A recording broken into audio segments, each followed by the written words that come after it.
انقسما كل شيء ما أتاه بالفناء والعدم ما قال عز شانه كل شيء هالك إلا وجهه كل نفس ذائقة الموت وكل من عليها فان يبقى وجه ربك ذو الجلال والإكرام والصلاة والسلام على سيد العرب والعجم جسمه مقدس مطهر منور معطر نور الهدى مصباح الظلم شفيع الشيم صاحب الجود والكرم الله عاصمه والجبريل خادمه والبراق مركبه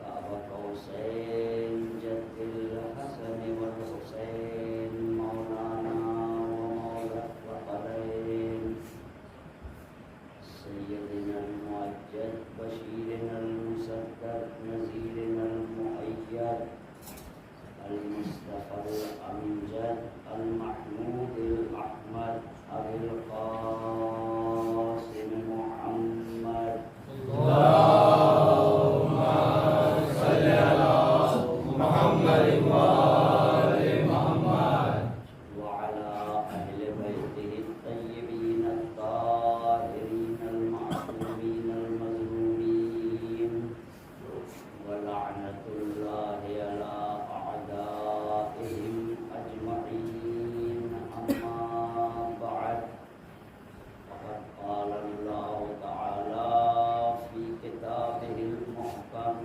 وكتابه المتقن وقوله أحسن بسم الله الرحمن الرحيم لقد كان لكم في رسول الله أسوة حسنة صلوات پر محمد وآل محمد اللهم صل على محمد وآل محمد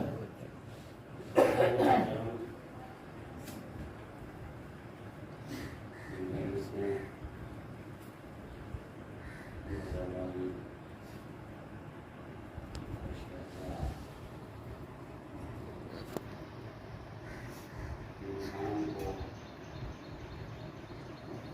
زندگی جینے کا سلیقہ بتائیں۔ دنیا کو ہماری نمازوں سے کوئی غرض نہیں ہے، ہمارے روزوں سے کوئی غرض نہیں ہے، ہماری عبادات سے کوئی غرض نہیں ہے۔ اگر کسی کو ہماری کوئی بات تکلیف دے رہی ہے وہ غیر حاضر کریے سے کیوں؟ اس کا جواب ہم اگر اپنی زبان سے دیں تو کہیں گے خود سرائی ہو رہی ہے، اگر دشمن کی زبان سے دیں تو وہ دلیل بنی گی۔ فضیلت وہ اچھی ہوتی ہے جو غیر کرے۔ متوکل کا زمانہ ہے، خونخوار بادشاہ، تاریخ آپ کے سامنے ہے، مسجدیں بنوا رہا، عالیشان مسجدیں، نمازیوں کو شوق دلا رہا، صرف شوق ہی نہیں دلا رہا، پیسے بھی دے رہا ہے کہ جاؤ مسجدیں آباد کرو، نمازیں پڑھو، کبوتر مسجد بن جاؤ، شوق دلا رہا ہے، بڑی بڑی عالیشان مسجدیں بنوا رہا ہے۔ جیسا کہ آج بھی ہمارے معاشرے میں یہ چیز دکھائی دینے لگی ہے۔ کل تک مسجدیں کچی تھیں، نمازی پکے تھے. آج مسجدیں پکی ہو گئی ہیں، نمازی کچے ہو گئے ہیں.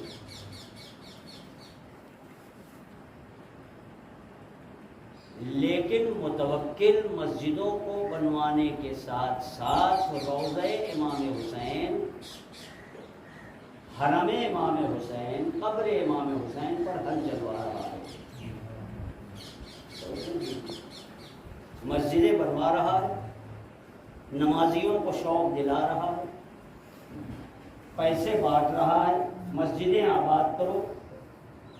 لیکن امام حسین کے روضے کو گرا رہا ہے، حل چلوا رہا ہے، لوگوں کو روک رہا ہے. یہاں تک تاریخ نے لکھا ہے کہ اس کے زمانے میں زیارت ممنوع ہو گئی تھی.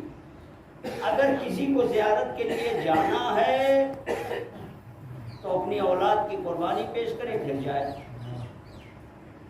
ایک ہاتھ کٹوا دے تب جائے، ایک پیر کٹوا دے تب جائے. تاریخ نے لکھا ہے کہ متوکل کے زمانے میں. یعنی وہ امام حسین کی زیارت سے لوگوں کو روک رہا ہے، نماز کی طرف بھیج رہا ہے. اس کے ایک وزیر نے اس سے کہا، توجہ کیجیے گا، کہ تم ایک طرف مسجدیں بنوا رہے ہو، نمازیوں میں پیسے تقسیم کروا رہے ہو، مسجدیں آباد کروا رہے ہو، حسین کے روضے کو گرا رہے ہو، زیارتوں میں جانے والوں کو روک رہے ہو. تو اس نے پلٹ کر جواب دیا، توجہ کیجیے گا، اس نے پلٹ کر جواب دیا، ہمیں ان نمازیوں سے کوئی خطرہ نہیں ہے، ہمیں ان نمازیوں سے کوئی ڈر اور خوف نہیں ہے، ہمیں ان عزاداروں سے خوف ہے. اس لیے کہ جب یہ یہاں آتے ہیں تو انقلابی بن کر اٹھتے ہیں. یہ نماز پڑھنے والے مسجدوں میں محدود ہو جاتے ہیں، مگر یہ فرش اعظم پر آنے والے، یہ زیارت کو جانے والے، یہ انقلابی مزاج لے کر اٹھتے ہیں. اس لیے کہ حسین نے سوئے ہوئے ضمیر کو بیدار کیا تھا. حسین ابن علی نے سن 60 ہجری میں سوئے ہوئے ضمیر کو بیدار کیا. سپر پاور کے مقابلے میں اکیلے حسین کھڑے ہو گئے. اس وقت کا سپر پاور تھا یزید، آدھی دنیا پر اس کی حکومت تھی، لیکن آپ ٹکرا گئے اس سے. ایک انقلاب برپا کیا ذہنوں میں.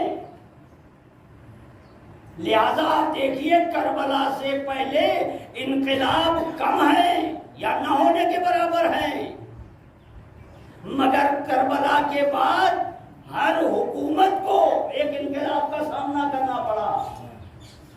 یہ فکر کس نے دی؟ حسین ابن علی نے، کربلا نے، مجلس حسین نے، خون حسین نے یہ فکر پیدا کی ہے. ظالم کے مقابلے میں خاموش نہیں رہنا ہے، بلکہ آواز بلند کرنی ہے. لہذا یہ فرش عزا بہت اہمیت کا حامل ہے. یہاں 1 گھنٹہ بیٹھ کر چلے جانا فائدہ مند نہیں ہے، بلکہ جب آئے ہیں تو کچھ لے کر جائیں، کچھ لے کر جائیں. اور ہمارا فریضہ، ہم ہر مجلس میں کہہ رہے ہیں آپ کو، صرف عوام کو ہم نہیں کہتے، ہمارا فریضہ یہ ہے کہ ہم کچھ دے کر بھیجیں. لہذا فرش عزا کا تحفظ ہم سب پر واجب ہے. فرش عزا کوئی معمولی جگہ نہیں ہے. فرش عزا میں نے کل کی مجلس میں آپ حضرات کی خدمت میں عرض کیا ہو، دوسری مجلس جو ہوئی تھی، کہ فرش عزا کے بہت سے نام ہیں، یہاں اس کی گنجائش نہیں ہے بیان کرنے کی. رات کی مجلس میں انشاءاللہ بیان ہو کہ اس فرش عزا کے فضائل. صلوات پڑھ لیں محمد اور آل محمد. اللہم صلی علی محمد